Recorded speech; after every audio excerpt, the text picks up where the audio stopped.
जय हिंद. माझं नाव जमीर शेख.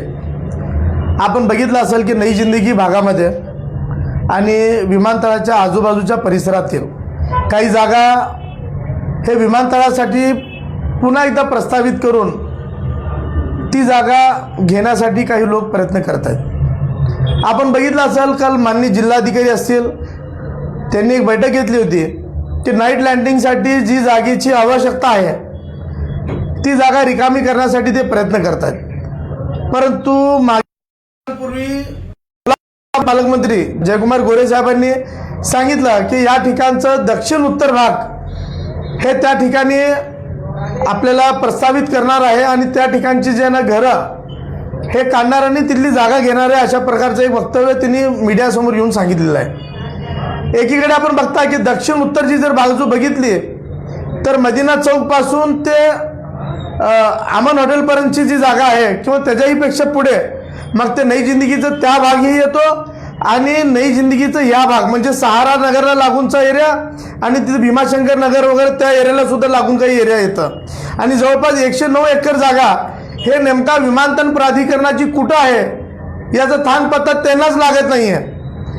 आणि या ठिकाणी मात्र नई जिंदगीतील काही घरं उद्ध्वस्त होणार, काही घरं अतिक्रमित आहे अशा प्रकारचं चुकीचं वक्तव्य करून या ठिकाणच्या अल्पसंख्याक समाजाला, या ठिकाणी राहणाऱ्या गोरगरीब नागरिकांना, या ठिकाणी राहणाऱ्या काबाड कष्ट करणाऱ्या नागरिकांमध्ये दहशत निर्माण करण्याचे काम काही अधिकारी कर्मचारी आणि काही ठिकाणी असं होत असल्याचे निदर्शनास आले. आम्ही लवकरच नई जिंदगी बचाव कृती समिती या ठिकाणी स्थापन करतोय.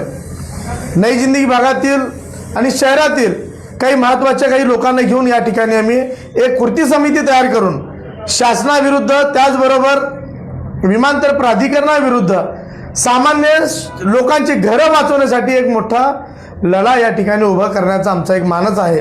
आणि आपण बघितलं की नई जिंदगी भाग म्हणून या ठिकाणी ओळखलं जातं, परंतु हा भाग कुठल्याही परिस्थितीमध्ये अतिक्रमित नाही हे मी माननीय जिल्हाधिकारी असतील, पालकमंत्री असतील, त्याचबरोबर महानगरपालिकाच्या आयुक्तांना सांगतो की हे अतिक्रमित भाग नाही, हे तर कोणी येऊन कब्जा करून राहिलेलं नाही. या ठिकाणी जेवढ्या लोकांची घरं आहेत हे त्यांनी मालकी पुराव्याच्या द्वारे तिथे खरेदी करून घेतलेले आहे. त्यात आपण बघितलं की अनेकांकडे 7/12 उतारे आहे, अनेकांचे प्लॉट मोजणी झालेले आहे, अनेकांच्या खरेदी खत आहेत, अनेकांचे टॅक्सला नावं लागले आहेत, अनेकांचं जे मोजणी होऊन त्यांचे हात कायम झाले असताना सुद्धा हे अतिक्रमित भाग म्हणून या भागाला वारंवार हिनवलं जातं. हे कुठेतरी थांबला पाहिजे. आणि नई जिंदगी हा भाग, या भागामध्ये आपण बघितलं की अनेक वर्ष झाला या ठिकाणी लोक राहत आहेत आणि हे स्वतःची जागा त्यांची आहे, हे कुणाच्या जागेवर कब्जा करून शासनाच्या, महाराष्ट्र सरकारच्या, महानगरपालिकेच्या जागेवर कब्जा करून राहिलेले लोक नाही आहेत. हे शासन प्रशासनाने या ठिकाणी डोक्यात ठेवणं गरजेचं आहे. तुम्ही ज्या दृष्टिकोनाने बघता की ज्या ठिकाणी अल्पसंख्याक समाज आहे, ज्या ठिकाणी बहुसंख्यक समाज आहे, त्या ठिकाणी कुणीतरी अशाच पद्धतीने अतिक्रमण करून येऊन राहिलंय का, असं जे गोड गैरसमज तुमच्या मनामध्ये आहे ते आजच काढून टाका.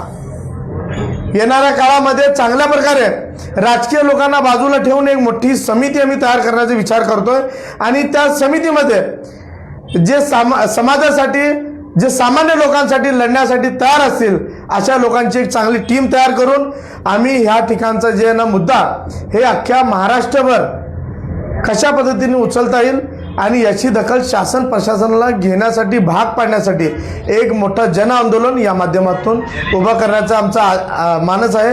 तरी मी तमाम नई जिंदगीच्या लोकांना सांगतो, आम्ही एक व्हॉट्सअप ग्रुप तयार करतोय, त्याची लिंक आपल्यापर्यंत येईल आणि त्या ग्रुपमध्ये आपण ॲड व्हा.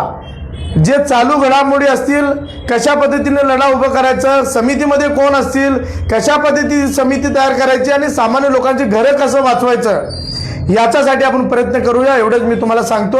राजकीय लोकांबरोबरचं प्रेम बाजूला ठेवून या ठिकाणी प्रत्येकाने आपापला राजकीय विचार बाजूला ठेवून या ठिकाणी सामील व्हा.